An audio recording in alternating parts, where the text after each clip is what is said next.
Well, hello my brother or sister CNC here. I am Garrett with IDC Woodcraft, and I am so glad you've come to this video where I get to share some really important tips if you want to get into CNC business. 3 foundational tips if you want to get that business going the right way and have it be successful and grow up until you decide to end it or sell your business. So we're going to get into that in just a minute. First of all, I want to tell you a couple things. Number one, you see, I'm not in my shop. I decided to take a break from the shop for a couple hours just to get a breather. I spend so much time in my shop doing videos or answering emails, shipping out router bits, just lots of different things. And sometimes, you just got to step away. So that's what I'm doing now, and I'm glad I can share this step away, take a breather moment with you in this beautiful little town. So I am just sitting by the fountain, just one of the many small parks in this town of Madison. And you know what? It has been so cool. I have had CNCers come and visit me, and one couple even came down, and we went down to the local brewery, and he used to play in a band. And he got up there and started playing in a band, singing a song. It was so awesome. You are always welcome to visit me and come visit this amazing little town of Madison, Indiana, and the beautiful countryside around it. Okay, so we need to get down to business, CNC business. I do have a couple of announcements I want to tell you though. Number one, a lot of people ask me or have been asking me lately about Mark, the guy I've been mentoring. And it's been about 4 weeks since we've had our last mentoring session, and that's because Mark has been in the middle of a move. So that has really kind of stepped on his game a little bit. So that is going to be taken off again here shortly. So I just want to let you know. The second thing is my business. Teaching you how to do this stuff is really getting busy. I mean, I spend up to maybe 6 hours a day responding to YouTube comments, emails, dialoguing back and forth, helping people out, and it's getting to be where I can't do that and do the educational videos at the same time, and all the other background business stuff that I have to take care of. So I'm now in a position where I'm starting to look for some help. And so I want to put it out to brother and sister CNCers because, I mean, that's our blood, right? This is what we do. So what I want to put out there to you is if you are fairly well versed in CNC routing and the Vectric software and the stuff in between, then get hold of me and let's talk. Especially if you want to help other people, because that's what this is about. This is about teaching all the other brothers and sisters CNCers who are getting into this amazing craft, helping them get started. Because if you remember back when you were starting, it was rough. Which machine do I get? And what router bits do I get? What do they do? All that good stuff. There's always another brother or sister joining the group, and they're always asking these questions. So I need your help. So if you've got good CNC foundation and the Vectric design or any design software, if you understand the design software, because a lot of them work pretty much the same way, and all the other aspects, router bits and all that good stuff, then get hold of me and maybe we can talk. The next announcement is a big one. If you want to get into CNC business, I am putting on another seminar at the end of October this month, October 27th, which is a Wednesday at 7 p.m. Eastern Standard Time. Myself and Bill Keys, he's a CNC veteran, he's been in the CNC business for like 15 years, are going to put on a 2-hour webinar. It usually lasts about 3 hours, where we're going to teach you all about the foundations of CNC business and how to come up with your avatar, your customer, which I'll talk to you about in a minute, and pricing strategies, a lot of other things. So with our business experience, we're going to help give you the foundations that you need to get started. So I think I've covered all the basic stuff I needed to talk about. I did. So now we need to get into CNC business, the 3 foundational things that you have to take into account if you want your business to succeed. So the first thing is you have to get into a niche. So what do I mean by that? A niche is anything where it is kind of focused into a group of people that have a particular interest. For example, you talk about a soccer mom who's really into her kids and the kids' sports, or someone who is all about their pets. That's a niche. And then we got military, the services, military, EMS, nurses, police, fire. Those are all niches. You have to focus in on a niche and stay in that niche and become good in that niche. There's so many different niches out there. It really, I mean, you can brainstorm a niche, but the best way to start with a niche is, what do you want to do? If you understand what you're passionate about, then you understand the people in that niche and what they're passionate about, and you get an idea of what to start creating projects around. For example, my daughter, she's a nurse, and she's very proud of it. And one of the big things with nurses is their graduation, right? So when a nurse graduates as a BSRN, right, it's a big deal. So they make Christmas ornaments, plaques, personalized stuff. The better thing to do when it comes to niches is niche into a niche. Now, what do I mean by that? That means, if I can come up with a good example. Oh boy, I just kind of drew a blank. Okay, so you have the services, you have military. So you can niche down into one of the armed services. Right, so that's a niche in a niche. Now, it's not too far down, but it is, because someone who is in the Army doesn't really care about the Air Force. So that's what I mean. So it's a niche in a niche. And then you can niche down further into that. The more you can niche down into layers, the better that you will do. A lot of people think, well, if I get too tight, then I won't have enough customers. And that's not the way it works, right? If you try to keep yourself too broad, you will have too many customers from too many angles, and here's what happens is the pricing structures that you can charge on your products actually goes down. You can't charge as much for your stuff. So this is vital. You want to niche down, because the other thing is you know where to find these people, and they all have their place to hang into. So you want to niche down into a niche, into a niche, into a niche. The further down you go, the more specialized you become, and the better you will do. It's kind of like with the CNC stuff. So my niche is teaching you, and my niche is not just any CNCer, because there's CNCers from in their 20s all the way up to their 80s and beyond. My niche is those people who are in that transition point in life. Either they're just they're just getting tired of whatever they're doing, which happens somewhere in the later 40s typically, up to the retirees, those who are getting ready to retire and looking to supplement their income, up to those who just like, I just want to keep myself busy.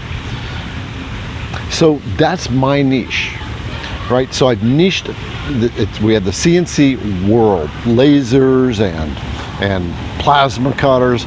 So I've niched down into routers, and then I've niched down into an age bracket, and then I've niched down into a few mindsets in that age bracket of what they want.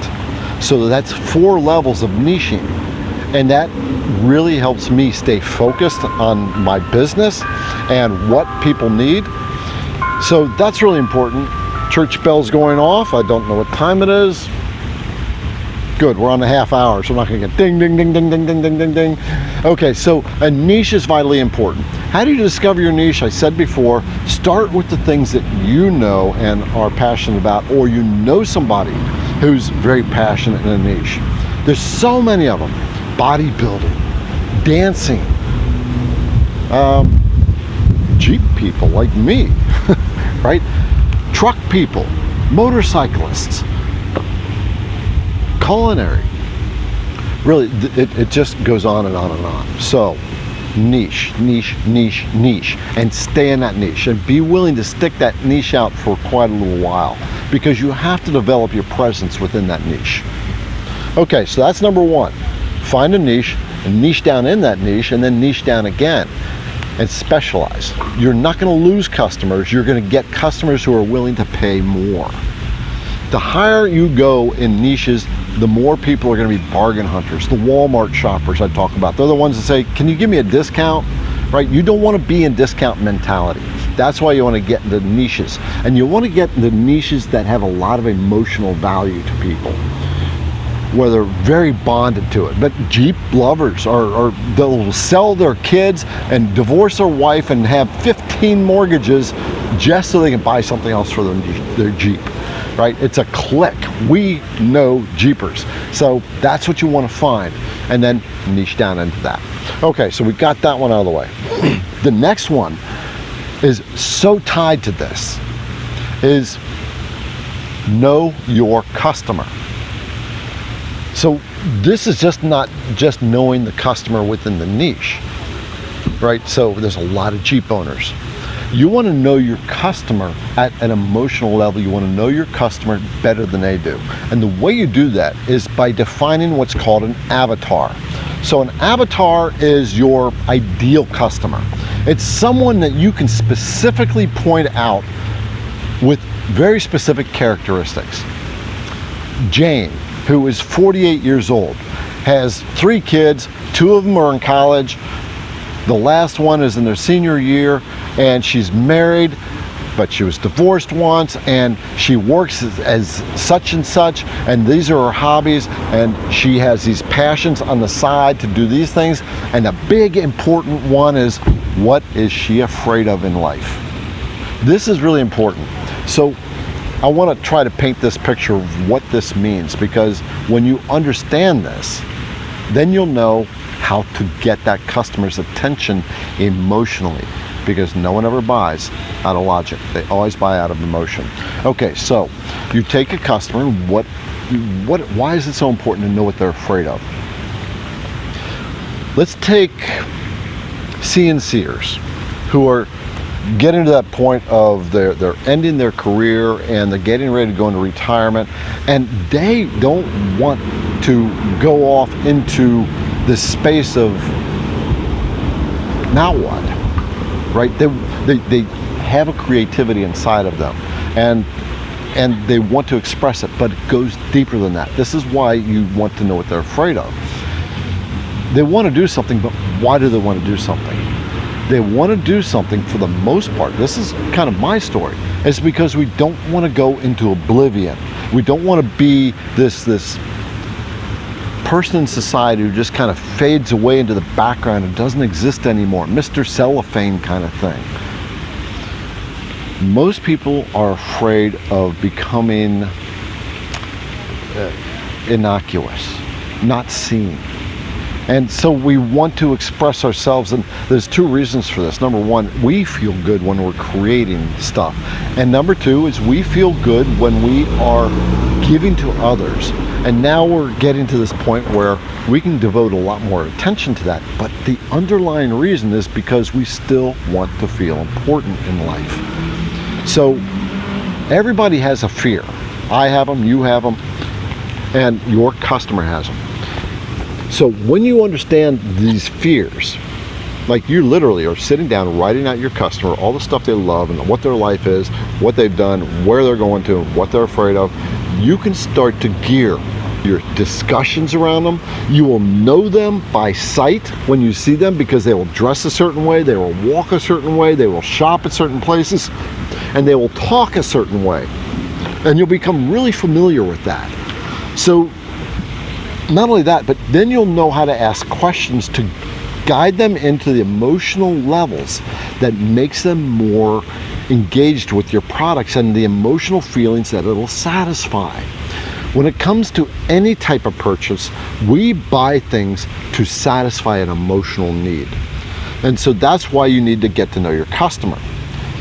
I've said this a million times. Your customer doesn't care about you. They care about having something solved inside of themselves.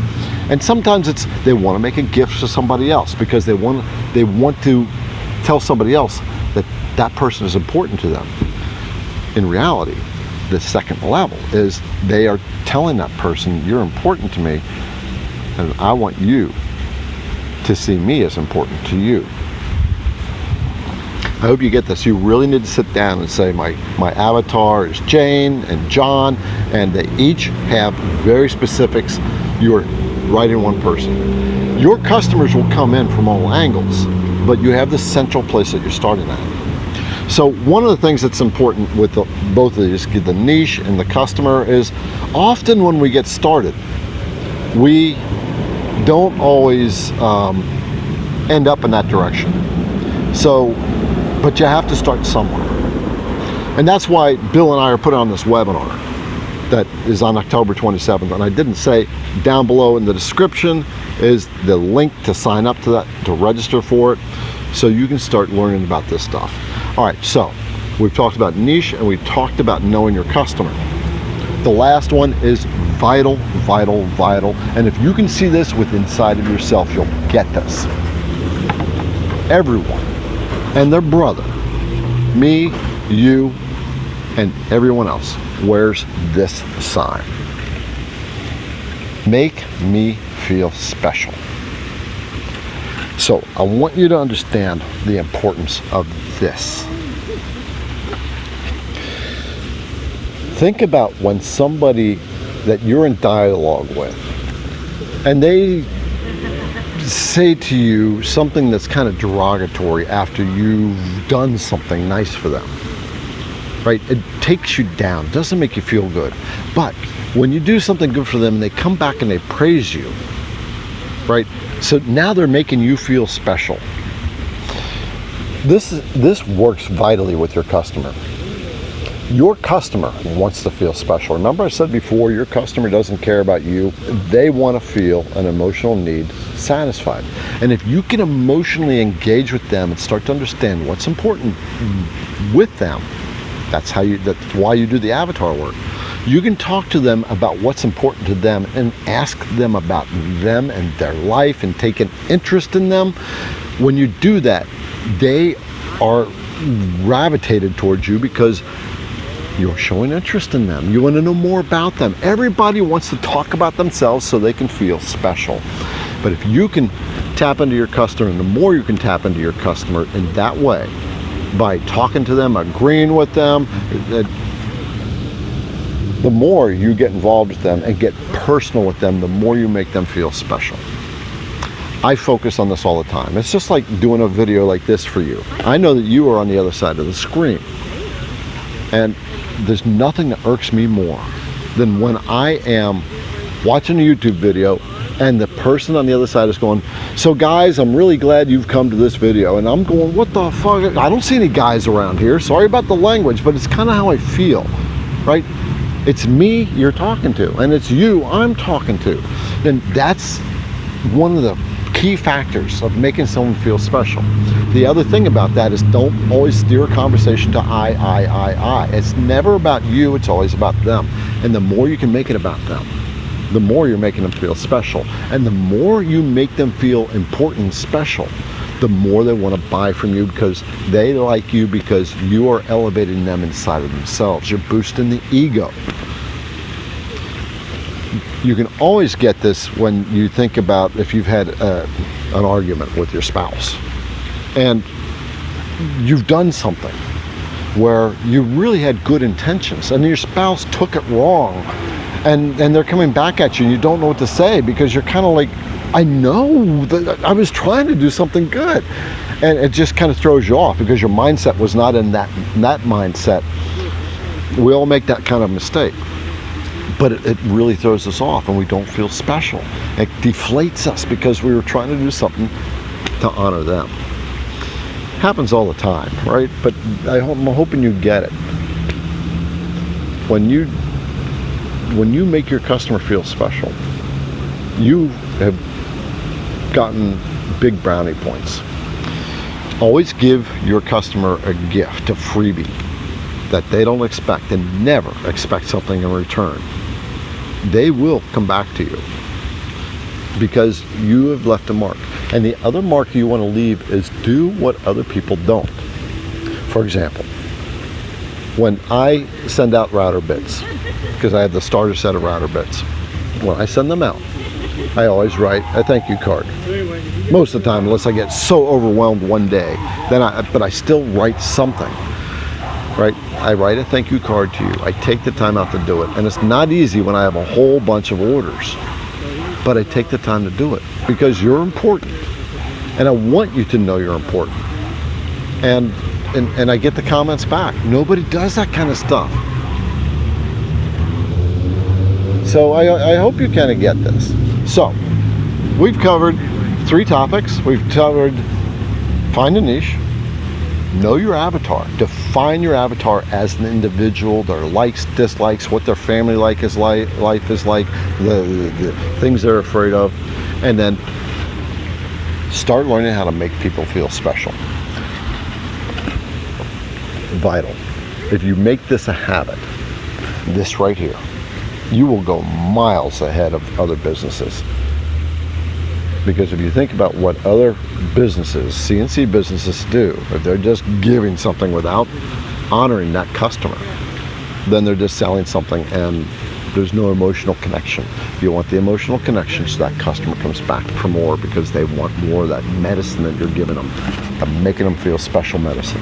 So at this point, you've gotten a whole new level of understanding when it comes to starting your CNC business. Now remember, that webinar on October 27th, 7 p.m. Down below in the description is a link to sign up for that. Sign up for that because if you are trying to get into business but you really don't know how, that is what this is geared for. One of the things about people going into business when they've never really done it before to a new space is they don't really know what to do or how to approach it, and that's what this webinar is going to teach you. So go on down and sign up for that. So we have now covered niche, know your customer, and make them feel special. And when you get those 3 down as a habit and understand it, then you will do amazingly well. So with that, give me a thumbs up. If you have an aha out of this, I'd love to see a comment. And if you are brand new to CNC and you want to get into CNC as a business, then subscribe to this channel because I've got a lot of videos out here about business. And I am going to new levels to give more deeper level classes on this kind of business stuff to help guide people and to start to mentor people. Because mentoring is really important, especially when you haven't been down this business road. Okay, I've said enough for now. And I hope that you go away from this video thinking a little bit more thoughtful about the business that you're going to start.